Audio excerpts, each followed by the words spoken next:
nice. Cherry's candy is really, really good. I don't eat candy often because I'm dieting.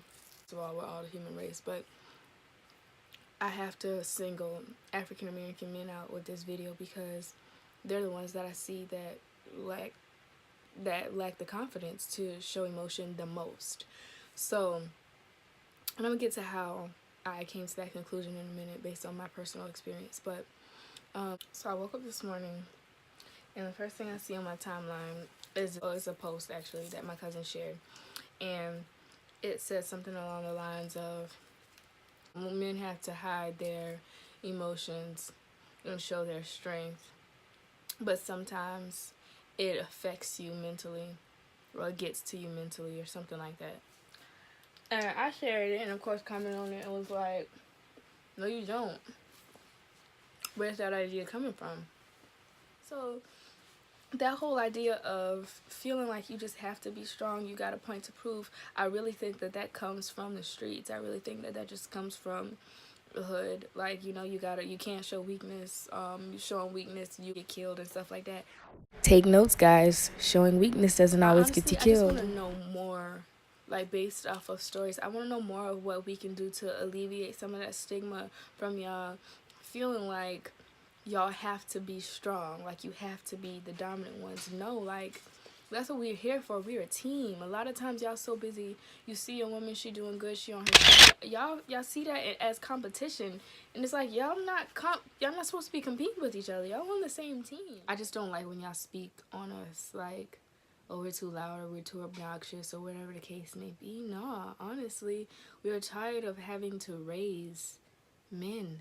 Like, we have kids, we're tired of having to raise y'all. Like, a lot of the stuff we see is common sense, and we try to get that in y'all heads, but y'all so caught up in the streets, y'all so caught up in the trauma that you're dealing with from your childhood, y'all so caught up in the pain that you haven't let go of from events that's happened to you, and, you know, you're operating based off of the experiences that you know, and I understand that, but I need y'all to understand that there are way better experiences out here for y'all. Go get them, daddies. Go get them. Because we love y'all. We want to see y'all get there, but it's like you gotta want to see yourself get there. You gotta make an effort for yourself, because only so much pushing we as your women can do. You know, y'all don't understand how much y'all and the things y'all go through affect us. Your women, your wives, your sisters, your mothers, your cousins, your aunts. Like, it affects us. It hurts us.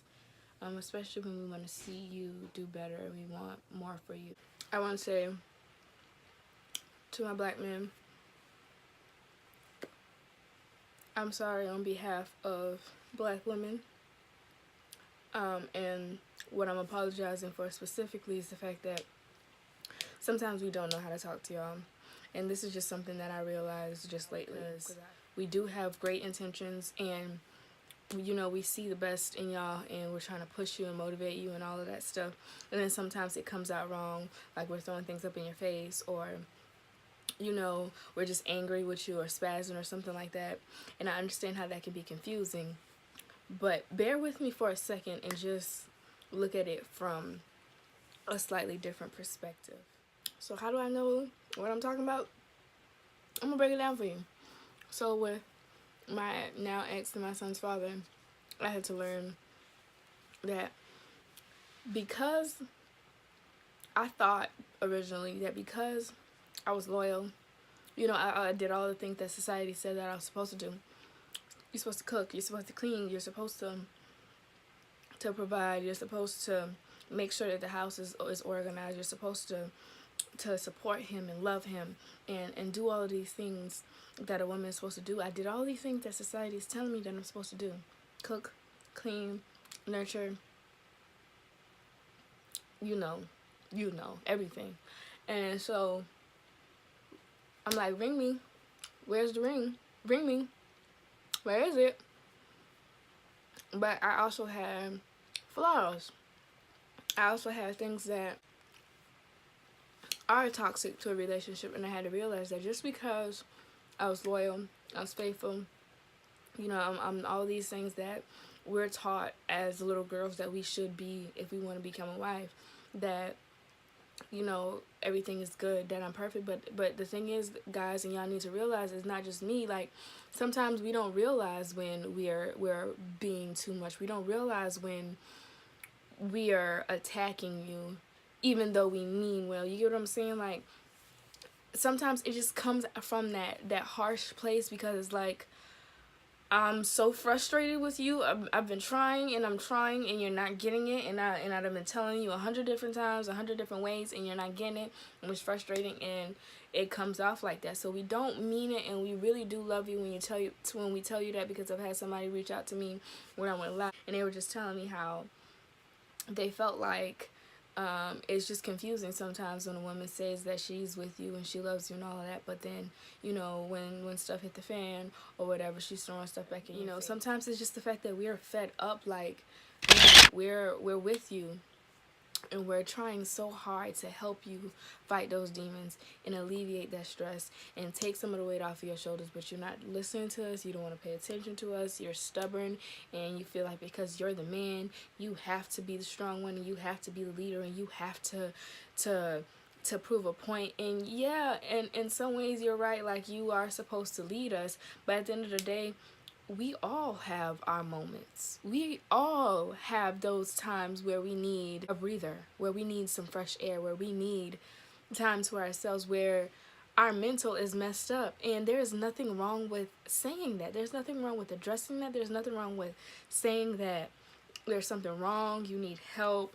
You know, face. Like, y'all gotta understand how stubborn y'all are sometimes, and we get frustrated because of that. Like, think about, if you're trying to help somebody and they throwing dirt at you, you're gonna be like, fuck this. I'm not about to sit here and help you dig this hole, and you just gonna keep throwing dirt back into the same hole that I'm helping you dig. Who wants to do that? We don't want to do that, and that's why we fuss with y'all and we nag with y'all.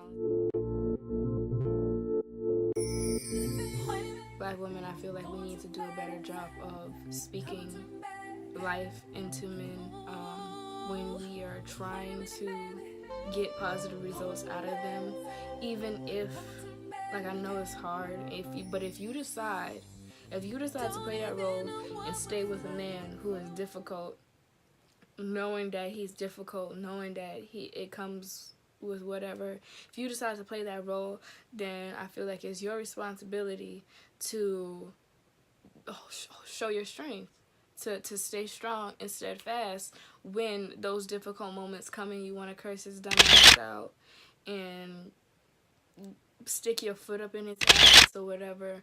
When those moments come, still handle it with grace, still handle it with love, and get your point across in a way that he can hear you, because it don't matter if you have the best intention and you want billions for him, you want the best life in the world for him. He's not gonna see that if it's coming out in a negative way, if he hears it in a negative way. So we gotta learn to communicate with each other based off of each other's love language, and those are the types of things that you figure out in the beginning when you get to know a person. You know, how they operate, what their love language is, how you gotta get to that person, how you talk to that person, how you make them feel better, stuff like that. So it's not that we don't try or that we don't care, but y'all gotta understand, man, y'all really make it easy sometimes. Like, really make it hard to stay. Sometimes y'all pride so big. This pride, y'all got so much pride. And while I'm digging in y'all behind, like, please remember that I still love you. Together, right? And your woman, right? She right next to you. She's your light. She can see. But because you the man, and because, you know, you feel like you just gotta be in charge, you don't want to take her lead. And she can see, like, a straight path from her direction, but you want to walk into the darkness. That's why we're not submitting to y'all. That's why we're not following y'all. That's why we're not listening to y'all. We talking to y'all crazy and telling y'all to shut the hell up and all of that stuff, because we are not about to follow you to hell. We don't know where you're taking us. We need security. We need to know that everything is okay. We need to know that we can trust you. That's what it is. We love y'all so much, and we're trying to help you fight those demons. And in that process, y'all are attacking us and making it so much harder. And it's like, we have issues of our own that we're dealing with, you know? Especially when we got kids and responsibilities, jobs, schools, you know, businesses. We don't have time to sit and babysit you and tell you how to treat us and tell you how to love us.